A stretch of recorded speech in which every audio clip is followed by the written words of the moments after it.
Alright, so you are probably watching this video because you want to break into asset management. Now, a lot of you who want to break into asset management, whether that's for a spring week, internship, grad scheme, experienced hire role, etc., etc., you probably don't know that there are 3 different types of asset managers, and it's very important to know each of these 3 because they all have different pros, they all have different cons, and it's worth considering before you start a career in the industry. So today we're going to be covering the 3 types of asset managers that you should know about and the different pros and cons between them. So rather than keep you waiting throughout the video, I'll just tell you the 3 types actually. So the first type is the big asset managers, the companies that only do asset management. So you've got the BlackRocks, the Vanguards, the PIMCOs, the Fidelities, right? Then the next type of asset manager, so a bit smaller than them, are asset management divisions within investment banks. So for example, Goldman Sachs Asset Management, JP Morgan Asset Management, Morgan Stanley Investment Management. Now typically these divisions, they fall into investment management, and investment management falls or breaks up into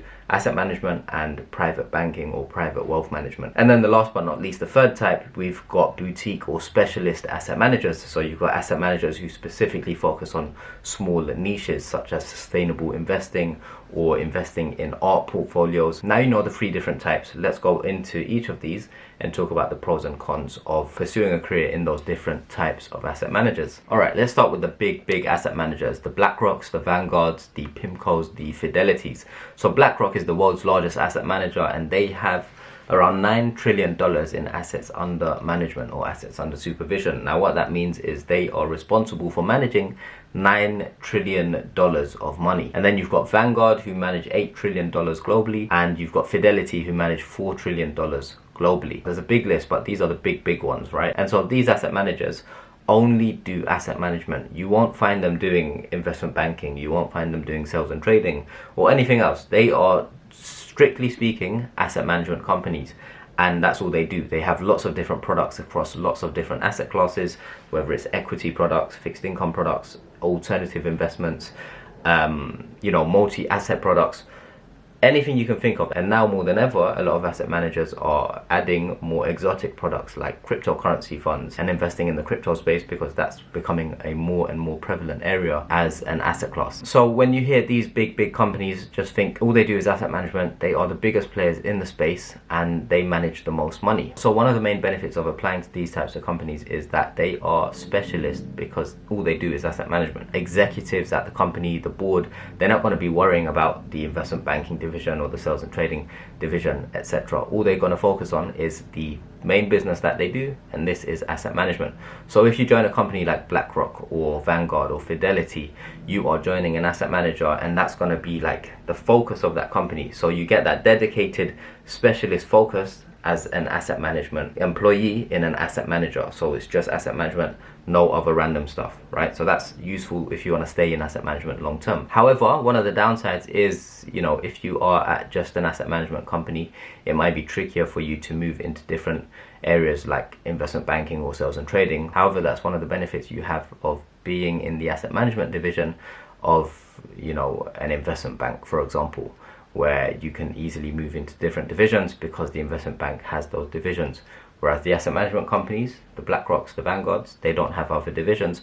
So if you realize asset management isn't for you, then it's not as easy to move into a different role. So next we're going to talk about boutiques and specialists. So we've talked about the main asset managers, the ones that just do asset management, the BlackRocks managing $9 trillion of assets under management, right? Now we're going to go all the way down to around $5 to $50 billion of assets under management. Now when you're talking about millions, billions and trillions, it can kind of lose its meaning because these numbers are so big. But a simple way to remember is 1,000 millions makes 1 billion and 1,000 billions makes 1 trillion. And so when you've got specialist asset managers who are managing like $5 billion of assets compared to BlackRock who are managing 9 trillion, that's like 1,500 times the amount that these small asset managers are managing. So, on the small specialist boutique side, you're going to get asset managers who are managing between $5 to $50 billion of money, so 50 billion at the upper end, and then, or just say 100 billion at the upper end. And then you've got BlackRock who are managing $9 trillion. So big difference in the amount of money that they're managing. So what do boutiques and specialists do? You've got tons of different asset classes, right? The financial markets are very broad, and oftentimes investors want access to sometimes, you know, the most random things, or sometimes the most hard to access parts of the market. So BlackRock might not do art fund management, whereas there might be a boutique who manages portfolios specifically focused on art. And this actually segues nicely into our sponsor for today's video, Masterworks, who actually help you get access into investing into the art markets by investing in contemporary art. Here's a bit more about them. Masterworks has emerged as the only platform taking billionaire art collectors head on and allowing you to access their exclusive investments. Simply put, you can now invest in the very same art that they do. You can buy names like Banksy, Monet, Basquiat, and other iconic artists for just a fraction of the price that they paid to purchase. Masterworks are already valued at over $1 billion, so you know they're doing something right. Everyone knows that you can invest in real estate, gold, or stocks, but the contemporary art asset class has outperformed the S&P 500 total return by 164% between 1995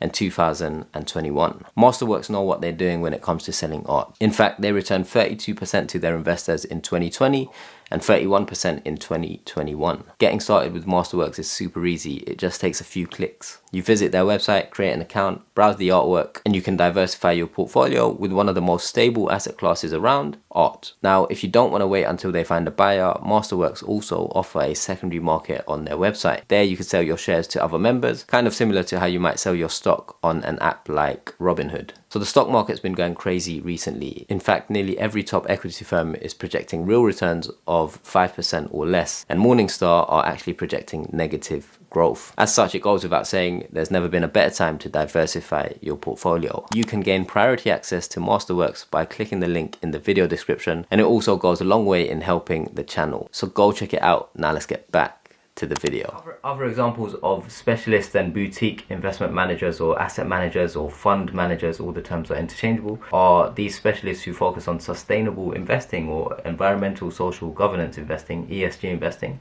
Examples include Tirodos Investment Management, they manage about $6 billion. You've got Mirova, who manage about $10 billion. You've got Saracen and Partners, who manage about $25 billion. If you want to increase your chances of, you know, if you don't get into a bulge bracket investment bank, or you don't get a big asset management company internship, look at the boutiques. Some of them might do internship programs, most of them don't because they're smaller, but it's always worth like creating a list of boutiques and specialists and just reaching out to them, seeing if there's any opportunities, because oftentimes most students don't do that, and you want to maximize your opportunity to land something, right? Alright, so what are the benefits of being part of a smaller specialist or boutique asset manager? Typically, when you're at a smaller firm, you know, employee size might be 50 people, 100 people, 200 people, 400 people, and that's a big difference compared to being at a firm like Goldman Sachs, where there's 30,000 employees. As part of their asset management business, there's a couple thousand employees, right? So you're at a smaller organization, but being at a smaller organization means you can play a bigger role. So you are a bigger cog in a smaller machine, as opposed to if you're at a big bank or a big asset manager, you're a smaller cog in a big machine. So maybe less opportunity to have an impact. So that's one of the benefits. Another benefit of being at a specialist or a boutique is if you've got a, you know, particular interest in, I don't know, sustainable investing or art investing, whatever it might be, and you can find a boutique asset manager that focuses only on that, then it's perfect. The interests have aligned. You are going to be working at a firm that just does what you're interested in. Whereas if you're at a big asset manager or an asset management firm that's part of an investment bank, you are going to be, you know, there's lots of different asset classes, they do a bit of everything, they won't focus on that one thing as much as that boutique asset manager will. The main downside of boutiques and specialists is that because they're smaller, they typically don't have big graduate intakes, they don't have big internship programs, so that's something to consider. It's typically, people typically break in after they've done a few years in the industry. And also, you know, brand. Typically when you hear of smaller asset managers, you might not have heard of them before. The ones that I've mentioned you probably haven't heard of, but you do hear a lot more of the big players, the BlackRocks, PIMCOs, Vanguards, Fidelities, Goldman Sachs Asset Management, JP Morgan Asset Management, so on and so forth. And so the brand name doesn't stand out as much, but more and more you realize brand name is very useful early on in your career, but once you start establishing yourself later on, a lot of people actually leave big brand companies to go to more specialists, because oftentimes the pay is better, you get more responsibility, the growth opportunities are better, sometimes there's even less politics, so it's definitely worth considering. Alright, and then last but not least, we've got the asset management division that is tied to an investment bank. So you've got Goldman Sachs Asset Management, who manage about $2 trillion in assets under supervision. You've got JP Morgan Asset Management, who also manage just over $2 trillion or $2.5 trillion in assets under supervision.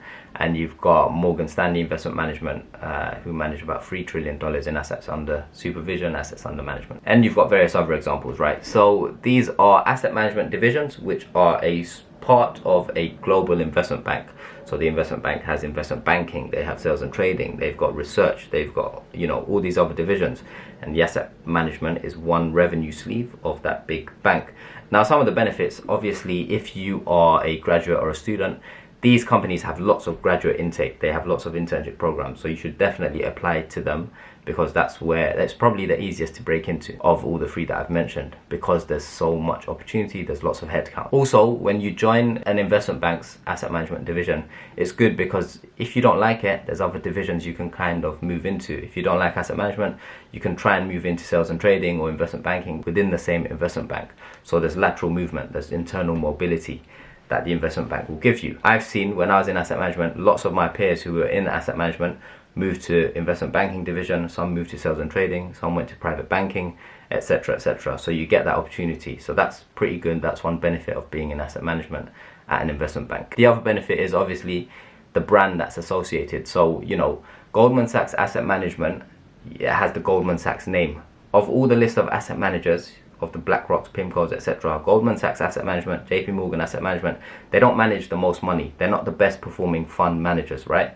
But they have the brand names attached to them, and brand name is very powerful. It's very, you know, when you hear Goldman Sachs or JP Morgan when you see that on someone's CV, it catches your attention. So that's also another benefit to think about, especially useful early on in your career and as a student or a graduate. And then last but not least, one of the cons, and I just alluded to this shortly, brand name is powerful, but in the asset management space, a lot of the investment banks' asset management divisions aren't as highly regarded or as strongly performing as some of the other players or the big asset managers that just do asset management. So it's a double-edged sword. There's pros and cons. However, for me, I would say of the three, asset management division of an investment bank is the easiest to break into. It has the most exit opportunities. But if I was in your shoes, if I was a student or a graduate or someone looking to break into the industry, I'll just create a list of all of the asset managers, the asset management only firms, asset management divisions of investment banks, and the boutiques, and then just start spraying out applications to all of them in specific areas that I'm interested in. But sometimes you don't know what you're interested in. You need to get your foot in to explore. If you don't shoot, you don't score. So you got to take your shots by making applications. If you made it to the end of the video, let me know if this was useful. And if you want to learn more about asset management, check out some of these videos, and I will see you in the next